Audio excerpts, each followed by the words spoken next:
Assalamualaikum warahmatullahi wabarakatuh. Waalaikumsalam warahmatullahi wabarakatuh. Baiklah, kami dari sub kelompok 1 hari ini akan membahas tugas kelompok kami dengan tema profesionalisme ASN dalam pelayanan publik. Di sini kami mengambil judul Samsat Provinsi Aceh sebagai pelayan publik yang profesional. Yang pertama akan dipaparkan oleh Bang Ahmad Alparis mengenai latar belakang dari Samsat itu sendiri. Baiklah, silakan Pak Ahmad Alparis. Oke, baik. Assalamualaikum warahmatullahi wabarakatuh. Waalaikumsalam Warahmatullahi wabarakatuh. Di sini kita membahas tentang Samsat ya. Sebelum kita masuk latar belakangnya, mungkin perlu kita ketahui Samsat itu kepanjangannya apa gitu. Di mana kepanjangannya adalah Sistem Administrasi Manunggal Satu Atap. Di mana selama ini pemerintah selalu berusaha untuk melakukan inovasi kepada seluruh wajib pajak yang sebelumnya terpusat di masing-masing kantor Samsat di seluruh provinsi, namun kini dapat membayar pajak kendaraan bermotor itu melalui ATM atau bank. Seiring dengan perkembangan zaman, Samsat juga menghadirkan inovasi-inovasi di mana tujuannya mempermudah seorang wajib pajak dalam membayar pajak. Contohnya yaitu hadirnya e-Samsat, di mana manfaat e-Samsat ini antara lain kesederhanaan, karena pembayaran bisa dilakukan di ATM atau di bank yang sudah bekerja sama. Kemudian prosesnya lebih cepat, aman dalam sistem transaksinya, dan yang terakhir adalah efisien karena wajib pajak tidak perlu datang atau antri di kantor Samsat. Jadi tujuan utama dari semua inovasi ini adalah peningkatan layanan publik serta juga menyelesaikan masalah kesamsatan di provinsi, khususnya mengenai penerapan budaya kerja pelayanan publik yang menyentuh masyarakat dan menunjukkan nilai tulus serta kerja keras kita bagi kemajuan lebih baik di masa depan. Mungkin itu untuk latar belakang. Saya kembalikan ke moderator. Terima kasih kepada Bapak Ahmad Alparis yang sudah menjelaskan mengenai latar belakang dari Samsat itu sendiri. Selanjutnya, pengantar mengenai Samsat online akan dipaparkan oleh Ibu Merisa. Kepada Ibu Merisa, silakan, persilakan. Terima kasih kepada Ibu Rafika. Saya akan menjelaskan e-Samsat. Semakin majunya dunia teknologi kian memaju berbagai sektor, baik instansi pemerintah maupun swasta, untuk dapat beradaptasi dan memanfaatkannya dalam memberi pelayanan prima kepada masyarakat. Begitu pula pada bidang pelayanan sistem administrasi manunggal satu atap atau Samsat, Polri dalam hal ini Korps Lalu Lintas atau Korlantas bekerjasama dengan Kemendagri dan Jasa Raharja menajamkan layanan terkait dalam hal tersebut dengan meluncurkan Samsat Online Nasional.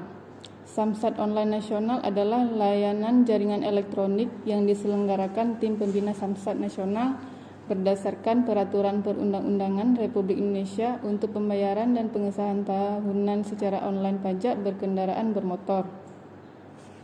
Proses lahirnya layanan Samsat online memakan waktu lebih lama dari sejak awal direncanakan, yaitu tahun 2010, tetapi baru dilaksanakan pada bulan November 2013. Begitu saja pemaparan dari saya. Selanjutnya saya kembalikan kepada Ibu Rafika. Baiklah, terima kasih kepada Ibu Merisa. Selanjutnya, keuntungan dari Samsat online itu sendiri akan dijelaskan oleh Bapak Panji Maulana. Silakan Pak Panji. Terima kasih atas kesempatannya. Assalamualaikum warahmatullahi wabarakatuh. Waalaikumsalam warahmatullahi wabarakatuh. Saya akan menjelaskan sedikit keuntungan bagi wajib pajak, juga keuntungan bagi daerah itu sendiri dalam penerapan sistem e-Samsat. Bagi wajib pajak ada beberapa hal yang menjadi kelebihan. Yang pertama, proses pembayaran pajak bisa dilakukan 24 jam selama 7 hari. Dalam artian tidak ada pembatasan waktu untuk melakukan pembayaran pajak. Yang kedua, tidak adanya biaya tambahan. Yang ketiga, proses pembayaran yang lebih mudah dibandingkan dengan proses pembayaran seperti manual.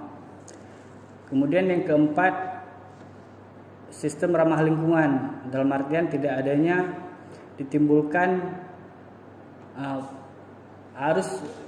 adanya kertas-kertas yang dihasilkan dari proses administrasi tersebut. Kemudian setiap wajib pajak bebas dari antrian. Selanjutnya saya akan jelaskan sedikit tentang keuntungan yang akan diperoleh bagi daerah tersebut. Yang pertama, menekan biaya jumlah dari front office. Seperti yang kita ketahui sekarang dalam proses pelayanan administrasi dibutuhkan cukup ramai sumber daya manusia atau tenaga kerja yang bertindak sebagai front office-nya. Kemudian yang kedua, adanya pengendalian keuangan yang akurat. Hal ini dapat diwujudkan dengan adanya kerjasama dengan bank yang sudah memiliki kontrak dengan pemerintah. Kemudian yang ketiga, adanya peningkatan keuangan daerah.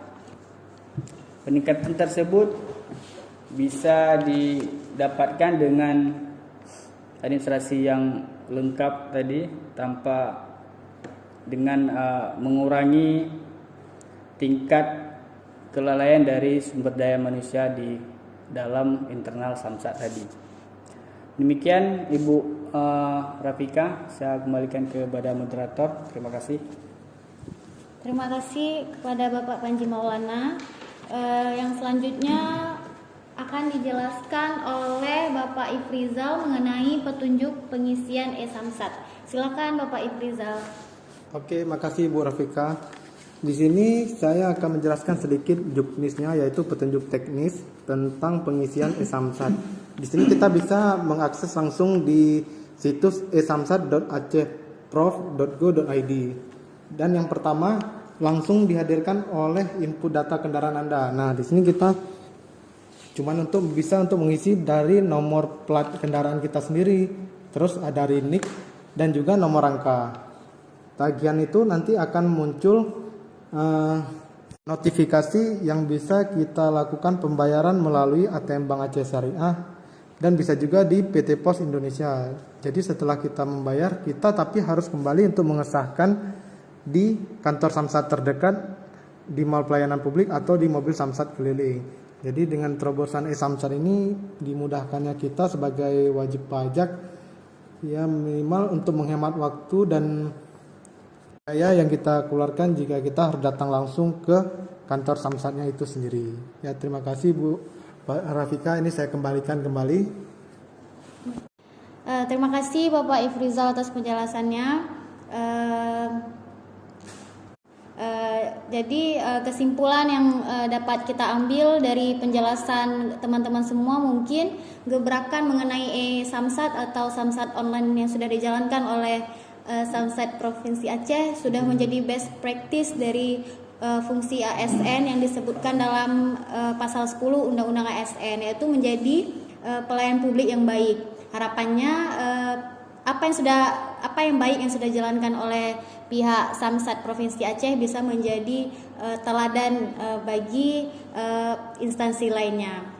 Baiklah, mungkin itu saja yang bisa kami bahas dalam podcast kali ini. Lebih dan kurang kami mohon maaf. Wassalamualaikum warahmatullahi wabarakatuh. Waalaikumsalam warahmatullahi wabarakatuh.